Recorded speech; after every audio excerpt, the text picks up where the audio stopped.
The answer lies in the heart of battle. King of Iron Fist Tournament. Mugen TV versus Corner. Welcome to the stage of history retold.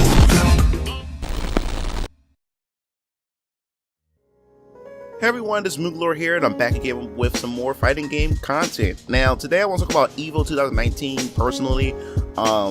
We just know that EVO is just around the corner in about a month or so. So everyone is getting super excited about it, and the games that were selected have a lot of people talking about it. It was quite surprising that some games didn't make it, and it was quite surprising that some games that I didn't expect to make it in, made it in, especially Under Night In-Birth. I had no idea that this game was going to be selected as one of the big contenders for EVO 2019, but I'm happy for the community, and it's a fun and enjoyable game. And if you guys haven't checked that video out about the selection process that they had went through for EVO 2019, I did a whole video on that, so you guys can be up to speed.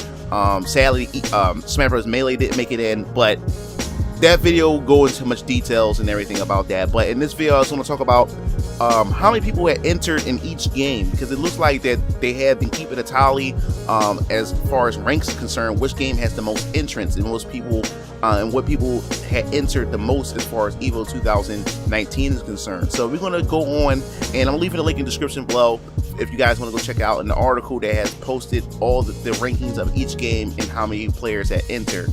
So first we're going to begin with the early, what they call it, the early bird edition of, you know, when they first made the announcement of EVO 2019 and how many people had signed up. So we're gonna look at April at first. So the first ranking, we have Super Smash Bros. Ultimate, which I'm not really surprised at all. Second, we have Street Fighter 5. Third, we have Tekken 7. Fourth, we have Under Night In-Birth.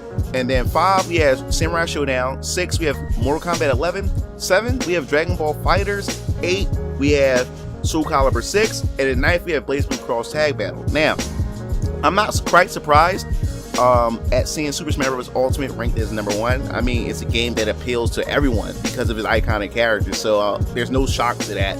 Street Fighter 5, of course, will always remain at the top because it's pretty much the foundation for fighting games in general and for EVO, so I'm not really surprised at that. And then, of course, which makes sense too, we have Tekken 7. I mean, Harada's team did put a lot of work into making Tekken 7 enjoyable and much more appealing to the mainstream audience, to get everybody involved into like getting their hands on those titles than any other version, past versions of Tekken. So no surprise, but nothing really changed, for the month of May. Surprisingly, like the entrance levels pretty much stayed the same. Like the numbers, the rankings for each game pretty much stayed the same. But what's quite interesting is the month of June, because this is right now, we're standing in the beginning of June, and it's quite interesting because in the month of June there was an instant shift in ranks, which we have right here. Mortal Kombat 11 suddenly climbed 2 ranks, while Under Night In-Birth was beaten by Samurai Showdown. What caused this sudden interest in Mortal Kombat 11? So that's what I really wanted to really look into, because the rankings pretty much stayed the same for about 2 months, but then you look at Mortal Kombat, it just shot past Samurai Showdown after that. So I'm guessing pretty much for Mortal Kombat 11's case, I'm guessing that the amount of effort that NetherRealm Studios had put into their, I guess you say, their marketing campaign for their events, and the prize pools pretty much ensured that the community has something to look forward to and for their efforts of competing. And not only that, we do have the hype surrounding the DLC pack. Now that we pretty much know that Spawn is indeed coming to Mortal Kombat 11, it pretty much has everyone hyped. So I think that really has a lot to do with it.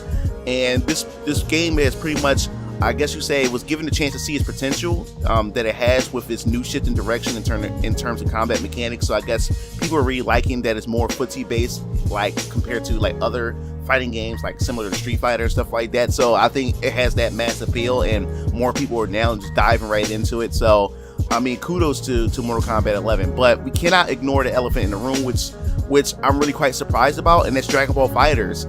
I don't know what's going on with this. Like, Dragon Ball FighterZ remained ranked at 7th place. Like, why is that? Because if you look at the rankings for EVO 2018, you see that Dragon Ball FighterZ was ranked #1. Now, we do know every time a new game does come out, it makes sense that most games will be like at a high rank because it's new, it's fresh, everyone wants to jump on and take that #1 spot at EVO to be the first champion of that game, and then it kind of like dies down, and then you have your solid community who continues to support the game. But it's quite a decline. You know, you have first place 2018, and then now you drop Dragon Ball FighterZ dropped to like 7th place this year for EVO 2019. So what factors are involved in the decline of Dragon Ball FighterZ? You know, so like pretty much my guess was the confusion surrounding the game's inclusion in future fighting game events. Like if you remember, Dragon Ball FighterZ wasn't allowed to appear at some events for some reason. Players also were unsure whether or not there were like a season 2 on the horizon or not.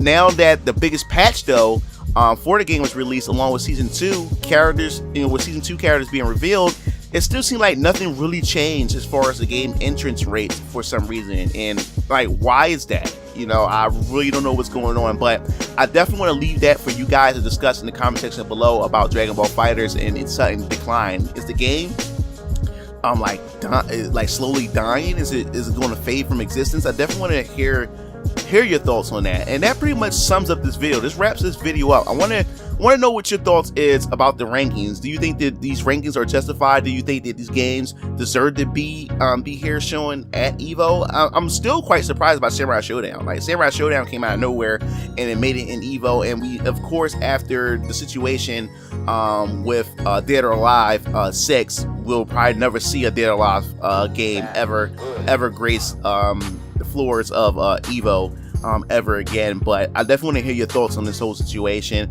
And if you like this video, please like, pass, share it around. And also, if you want to be updated on more fighting game news, pretty much hit the bell to be notified for more updates. This is MugenLord signing off. See you game fiends later. Peace out.